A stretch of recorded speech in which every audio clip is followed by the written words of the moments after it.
Olá, eu sou a jornalista Rochelle Barbosa e começa agora o podcast Almoxarifado de Crimes. Esse podcast é um oferecimento da funerária Padre Germano, que fica na Avenida General Malé, número 98. Este programa, tem o objetivo de informar e contar histórias de crimes reais que aconteceram em Bagé e região.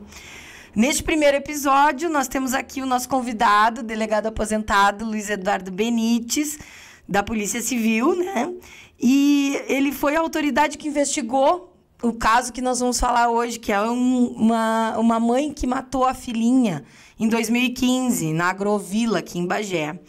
O caso da Mirela Silva Rodrigues, de 5 anos e 11 meses. Ela foi assassinada pela própria mãe, a Michele da Silva Rodrigues, na madrugada do dia 22 de fevereiro de 2015. Eu acompanhei esse fato, eu sou jornalista de formação há muito tempo, e eu fui no local do crime tudo, e durante a investigação a gente conversou bastante, eu e o delegado, e aí hoje ele vai nos contar um pouquinho dessa história. Eu lembro que eu acompanhei essa história, a criança foi encontrada num matagal próximo à casa da família.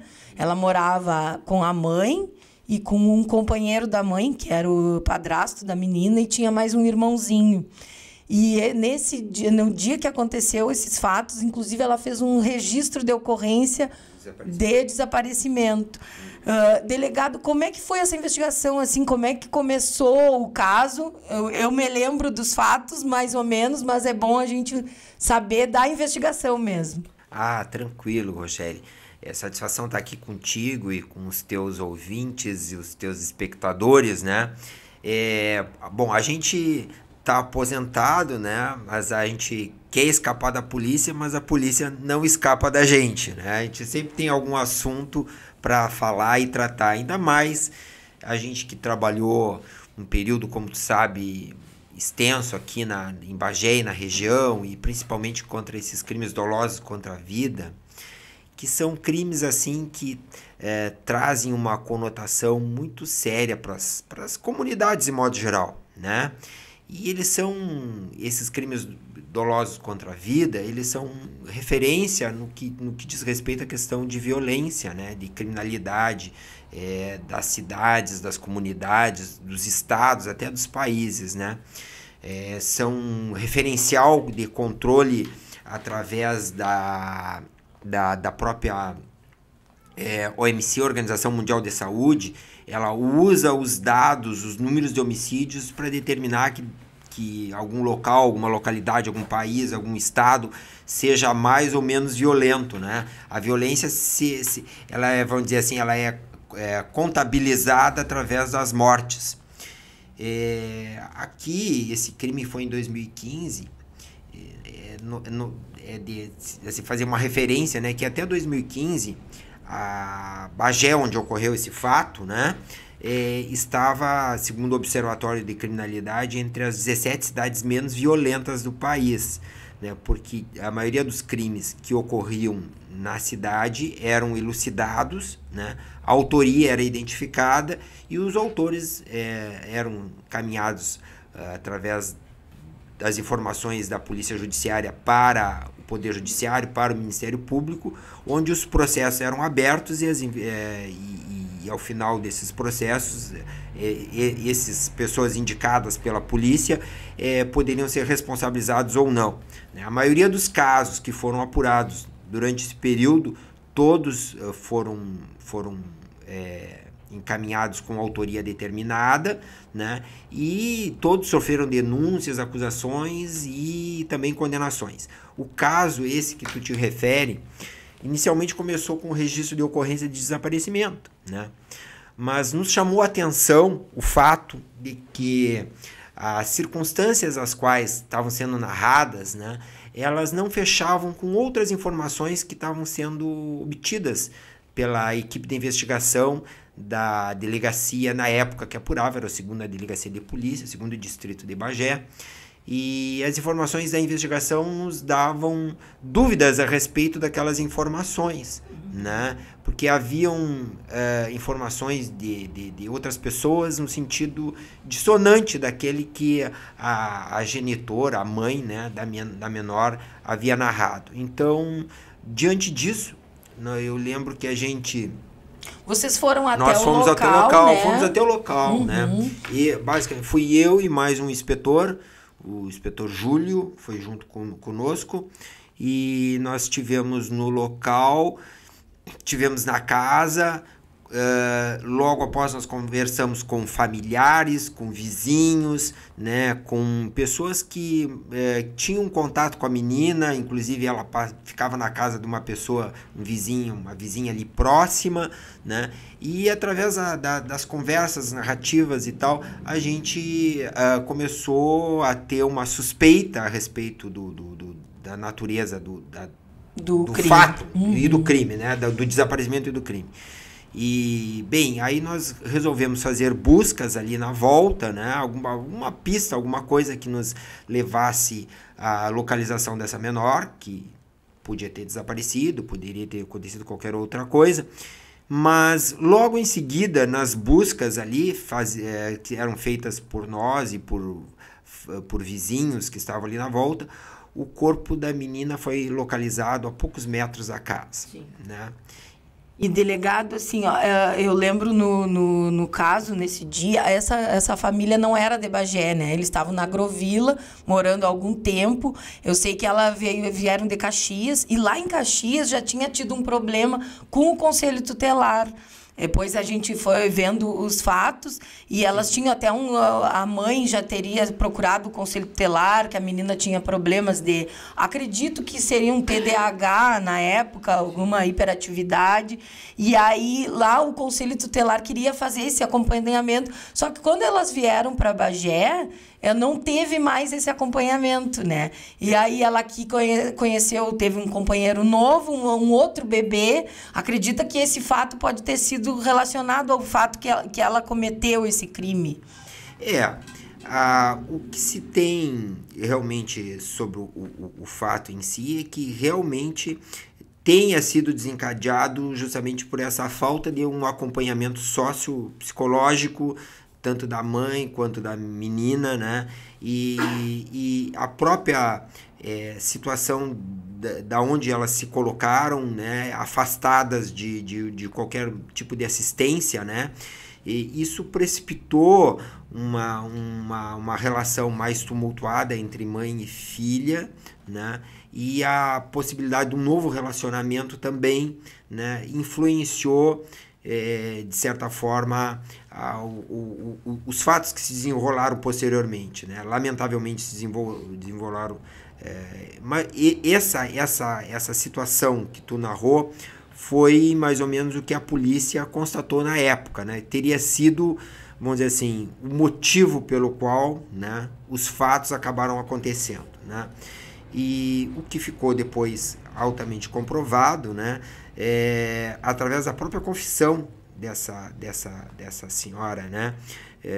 Confissão essa que foi tomada na delegacia com todos os cuidados, na presença de advogado, né, sendo filmado, inclusive, né, para não haver qualquer dúvida a respeito da lisura do depoimento, acompanhado por várias testemunhas, né, em que ficou, né, comprovado realmente que ela tinha sido a responsável pelo fato ali. E a motivação na época teria sido por esse novo relacionamento, que ela não queria mais, que a menina talvez importunasse, né, aquela nova relação.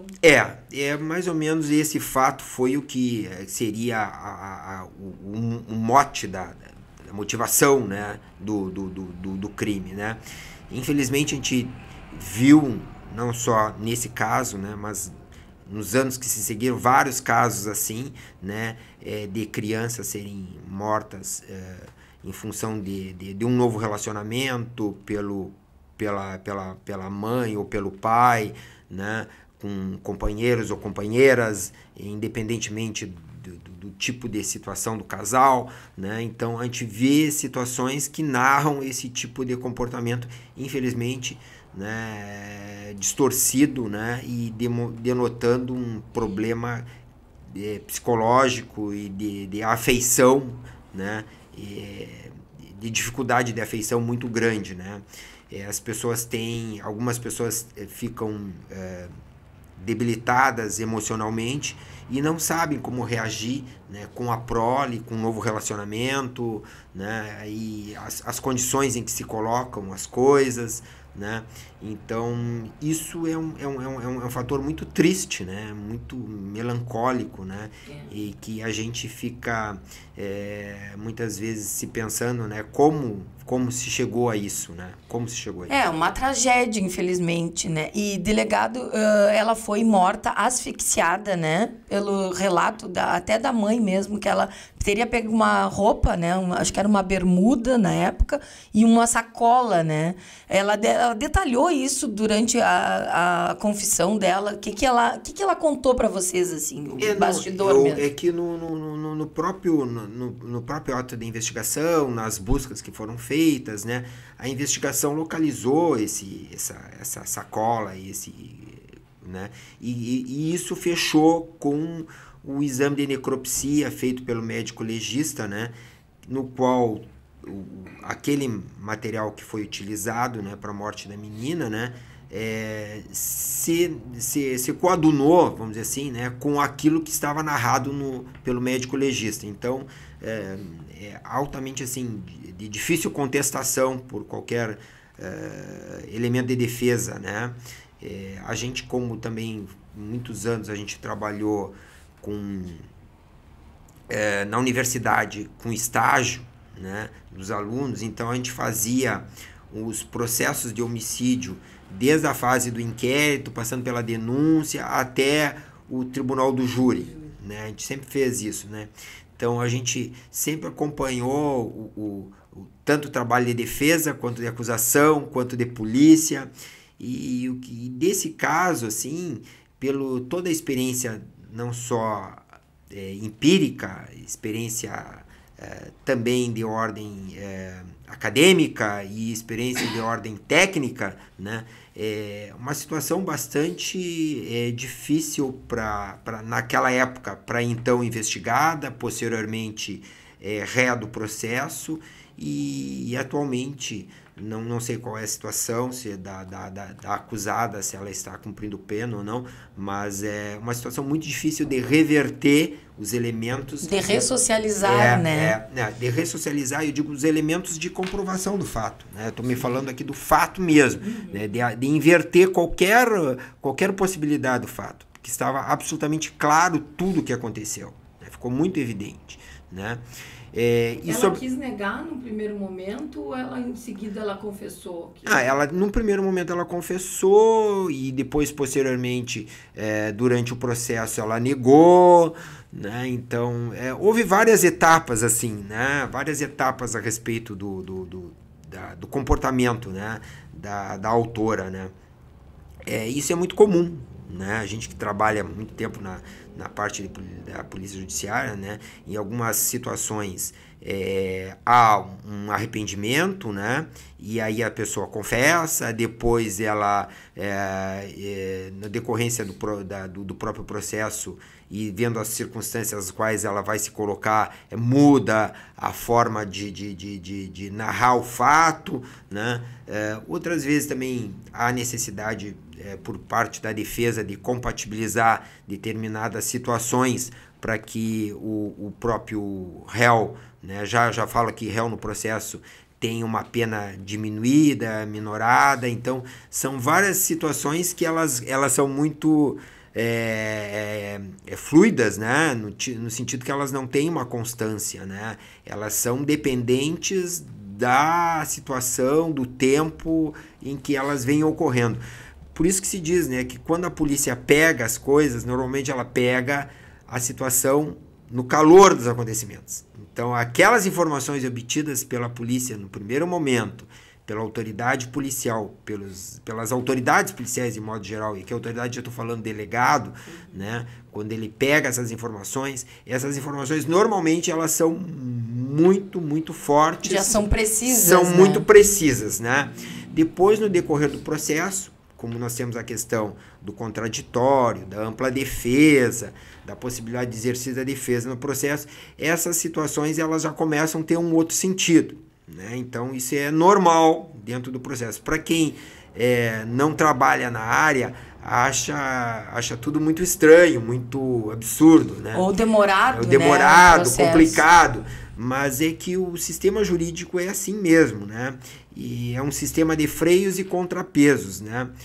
Que ele é construído, né? Porque assim como pode ocorrer que a polícia haja de forma correta, mas pode ocorrer que também os fatos levam de início, né? Como acontece no calor dos acontecimentos também, podem surgir distorções na própria coleta daquelas informações, né? O que no decorrer do processo, essas distorções elas podem ir sendo corrigidas, né? No processo. Então, o processo tem que ser assim como ele é mesmo, né? Até para chegar em todos os elementos. Exatamente. Né? A polícia trabalha de uma forma mais inquisitiva, né? Porque se assim a polícia não trabalhar, não se chega à autoria de crime nenhum. Não existe essa. Não pode ter contraditório em investigação. Contraditório absoluto na investigação. Até algum tipo de contraditório pode existir em investigação, que a gente alguns chamam de contraditório imperfeito na investigação, né? Ou seja, aqueles elementos que já são documentados numa investigação, esse a defesa pode ter acesso. Pode contestar, pode pedir outras coisas. Mas elementos que estão sendo procurados, que ainda são pendentes de documentação, esses têm que ser sigilosos. Porque senão aí a polícia não obtém sucesso, o Estado não obtém sucesso nenhum. Sim. Em nenhuma investigação vai chegar a rumo nenhum. Se tudo que o Estado for fazer através da polícia for notificado à defesa, né, então aí o Estado não vai caminhar, não vai investigar nada. Não vai chegar a conclusão. Não vai chegar a conclusão nenhuma. Né? Então, isso é absolutamente lógico que assim funcione. Né? Assim como é lógico que funcione que o processo ele seja contraditório, né? Que haja num outro momento a possibilidade de discutir. Porque se fosse, a priori, basear só com as informações da polícia judiciária, nós viveríamos numa ditadura da polícia. Né? Do Estado sobre o indivíduo. Sim. Né? Então, não pode ser assim também, né? Porque aí o Estado vai dizer assim, ó, de início a pessoa já sai condenada e não tem nenhuma chance de defesa. Sim. Eu me lembro nesse caso, assim, ela foi presa no dia mesmo, né? E aí vocês pediram a prisão preventiva, né, que ela confessou dentro da delegacia. Ela foi levada, né, daquele local pela Brigada Militar, ela foi levada até a delegacia para prestar o depoimento, para começar a investigação do fato. E, além disso, assim, ó, lá no momento tinha muitas pessoas ali, inclusive uma vizinha que cuidava da menina, e ela conversou com as equipes de reportagem que estavam lá no momento, e inclusive ela detalhou assim, ela disse, realmente ela não tratava tão bem aquela filha, já tinha tido um caso, o Conselho Tutelar já tinha ido lá, o Conselho Tutelar de Bagé, já tinha acompanhado um pouco, mas eles não viam risco, né? Para te ver como é uma situação assim, né? Mesmo o conselho tendo chegado lá e eles não viram o risco que era um risco iminente, assim, ó, que ela faria alguma coisa com aquela criança. No entanto, que as vizinhas falavam isso, né? Diziam que ela não tinha aquele carinho de mãe. As testemunhas, eu acredito que falaram isso também para vocês. Para nós, elas chegaram com esses relatos, dizendo que ela não tinha aquele afeto, que ela tinha até mais carinho pelo menino, o outro filho do atual companheiro, que eu acredito que era essa motivação, que ela queria, né, se livrar, infelizmente, é a palavra, né, daquela criança que estava atrapalhando aquele relacionamento e aquele novo filho, e toda aquela situação. E depois, o julgamento demorou 1 ano apenas, porque ela represa, geralmente, né? Antes do julgamento. E ela foi presa, teve a prisão preventiva decretada, e aí ela ficou um tempo e teve o julgamento. E no acompanhamento do julgamento, inclusive, o senhor foi uma das testemunhas, né? Contou toda a confissão dela. E ela nunca mais, em nenhuma audiência, audiência, mas ela confessou. Ela permaneceu em silêncio, né? Que é uma prerrogativa da defesa, né? E vem um defensor de fora da cidade. Isso me marcou muito naquele júri, porque eu fiquei pensando, meu Deus, não tinha ninguém aqui que quisesse defender esse caso, né? Infelizmente, né? É uma coisa difícil de defender, né, delegado? É difícil de tu te colocar naquele lugar. Eu me lembro que meu filho tinha uns 8 anos quando isso aconteceu. 7, 8 anos, ele vai fazer 18 agora. E eu me choquei muito, porque era uma mãe. A gente tem aquela visão da mãe que é protetora, né? Da mãe que vai cuidar, da mãe que vai... Né? E quando aconteceu esse fato, foi um dos fatos que mais me marcou, assim, na minha carreira, digamos, policial, assim, que eu escrevo sobre segurança. Foi um dos fatos mais marcantes. Por isso até eu escolhi ele como o primeiro tema para falar. Sabe, nessa tua fala, me chamou a atenção que tu colocou a respeito do conselho e de alguns órgãos assistenciais não terem detectado, assim, a princípio, a priori, né? São situações muito complicadas essas de atuação de conselho tutelar, de polícia e tal, sobre questões familiares, né? Envolvimento de relações intrafamiliares. São de difícil verificação, né? A não ser quando os fatos são absolutamente assim, evidentes, né? Quando há agressões, quando há sinais de lesões corporais ou de problemas psicológicos, né? Que se afere aquilo de momento, né? Quando isso não aflora assim de forma muito significativa, fica muito difícil, né, para esses órgãos operarem, né, e tomarem determinadas atitudes, por exemplo, retirar o poder familiar de uma mãe e de um pai, né, ou no caso de uma relação entre casais, né, que há brigas e tal, né, se a polícia, por exemplo, a autoridade policial, ela não age, né, por exemplo, na solicitação de uma medida protetiva, se aquela alegação não é interpretada, não é concedida e não é requerida, né, aí ocorre um crime, né, a culpa é de quem? É da polícia. Exato. Que a polícia não conseguiu chegar a polícia não chegou a polícia ou não conseguiu aferir aquele problema. E a questão que eu me refiro aqui para ti é assim, a dificuldade que tem da polícia resolver, ou esses órgãos resolver o troço na hora, né? Porque assim, ó, tu tomar a decisão certa na hora. E como isso é difícil, né?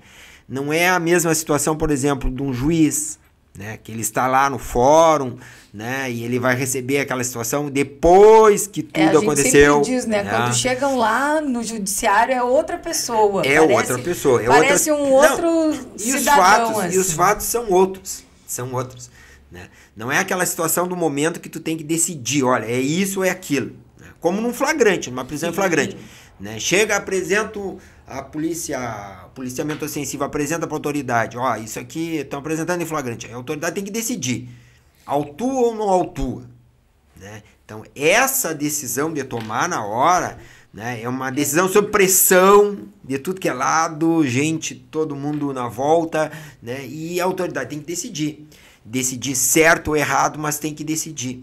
Então isso é bem complicado, assim como saber se realmente aquilo está acontecendo de determinada forma ou não. Essas coisas às vezes elas demoram um tempo, né, para que se possa se chegar se está havendo violência ou não está havendo violência, né? E às vezes quando chega tarde. Já chegou tarde, né? Nesse caso foi muito tarde. É muito tarde, porque é difícil de avaliar.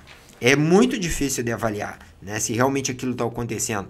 Existem a questão que a gente verifica muito na área da polícia, das chamadas falsas memórias, que são, assim, como é que eu vou dizer, insights que acontecem, às vezes, normalmente na cabeça das crianças, né? De ter várias informações, aí elas costuram determinadas coisas e aquilo cria uma história, né?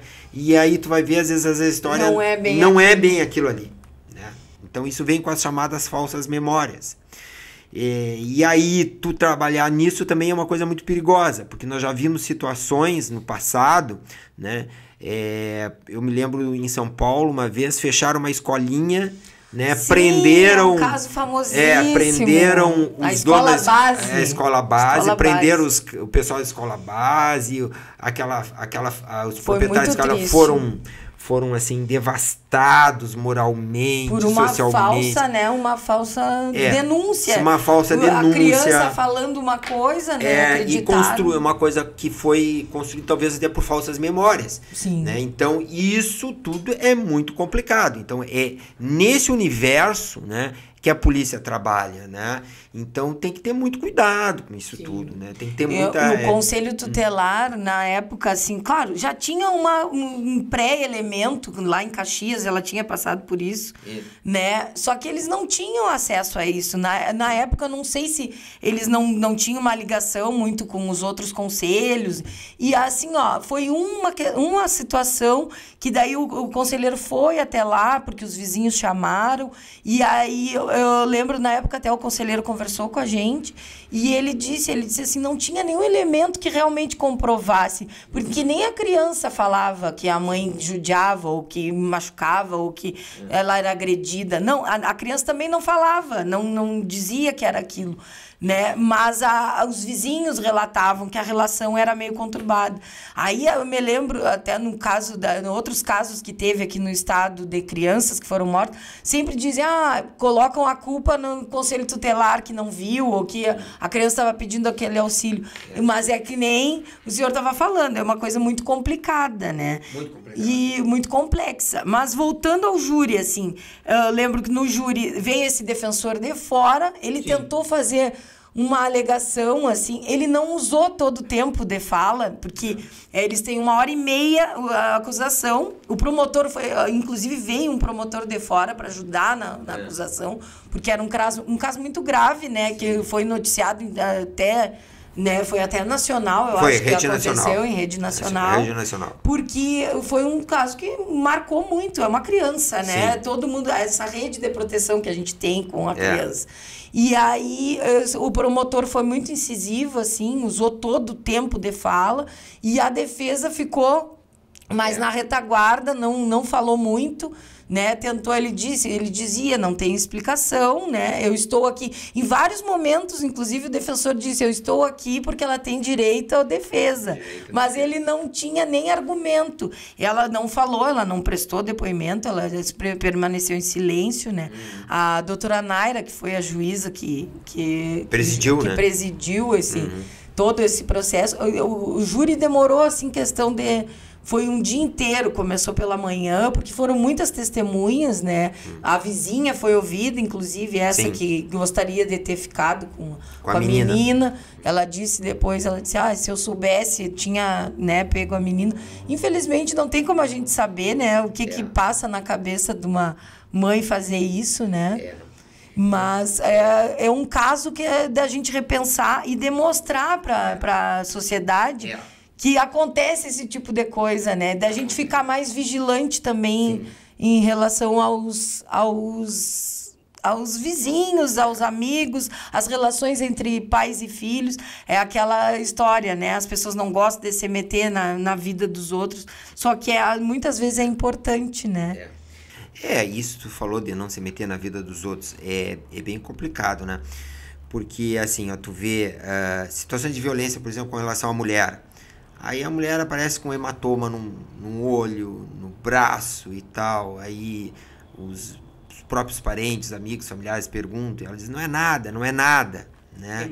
Então há todo o envolvimento, às vezes tem um envolvimento psicológico da pessoa, né? Que ela se acha que às vezes ela mesma é culpada por ter feito alguma coisa, porque que o agressor, por isso que ele agride ela, porque ela fez alguma coisa que foi errada e acaba, né, e acaba aceitando aquela agressão, né? Ou às vezes por causa dos filhos, né? Ou por causa da sua própria situação econômica, dependência econômica. Então aí, né?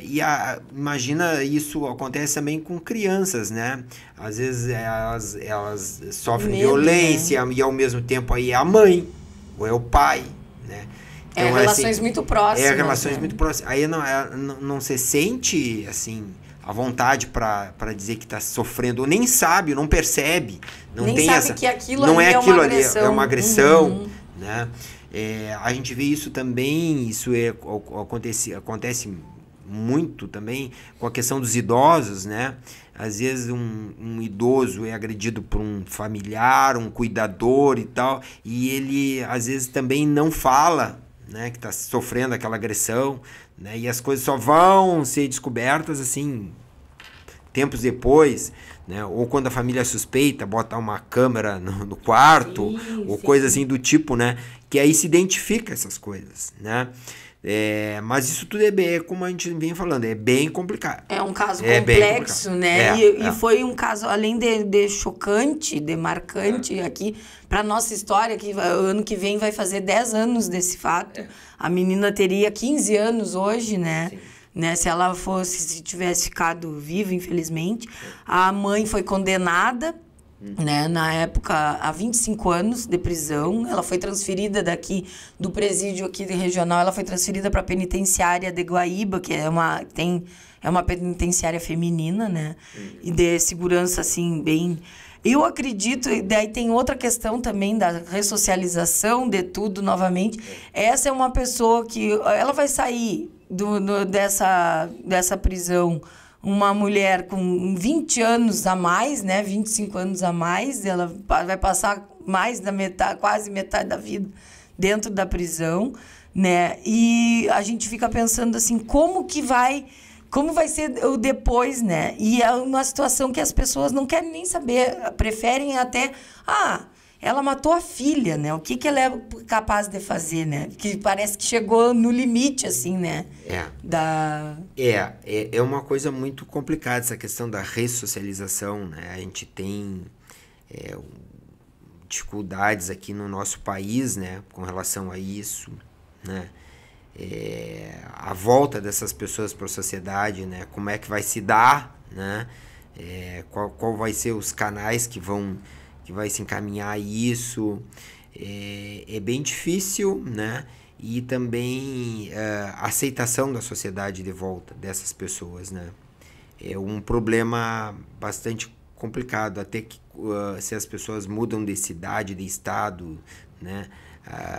Vão para outros lugares e tal, né? Então, quando se descobre que aquela pessoa fez aquilo, né? Então, aquilo também já tem que mudar para outro lugar, então são situações bem complicadas. E uma pessoa perder 20 anos da sua vida dentro do sistema penitenciário, eu acho que é uma coisa que tem que se pensar, né? É uma punição bastante grave, né? Mas pelo fato em si, né? É uma punição necessária. Eu estou dizendo que ela é grave, mas ela é necessária, né? Mas é necessária, e só que de difícil processo de reintrodução na sociedade. Isso com certeza é muito complicado. E eu acredito até lá dentro não sei como é que é a relação dela com as outras apenadas, porque a grande maioria das apenadas são mães, né? E isso é um fato, imagina porque chega para eles, né? A gente sabe que chega a informação que ela matou uma filhinha, uma criança de 5 anos, totalmente vulnerável, totalmente dependente dela, né? Então, acredito que ela deve... o sofrimento dela, a consciência dela e tudo isso, ela já está pagando, né? Por esse fato, assim. Mas foi uma história muito, muito, assim, que eu digo, além de comovente, chocante, que a gente nunca esperava ter isso em Bagé, né?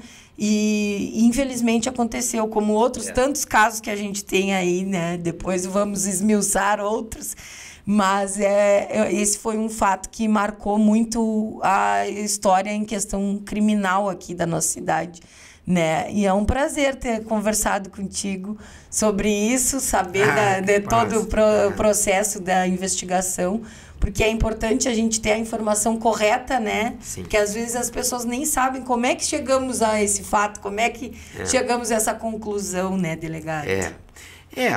Eu te agradeço, né, Rogério? E sempre frisando, né, que essa questão das conclusões do trabalho da polícia é sempre baseado em elementos técnicos, né?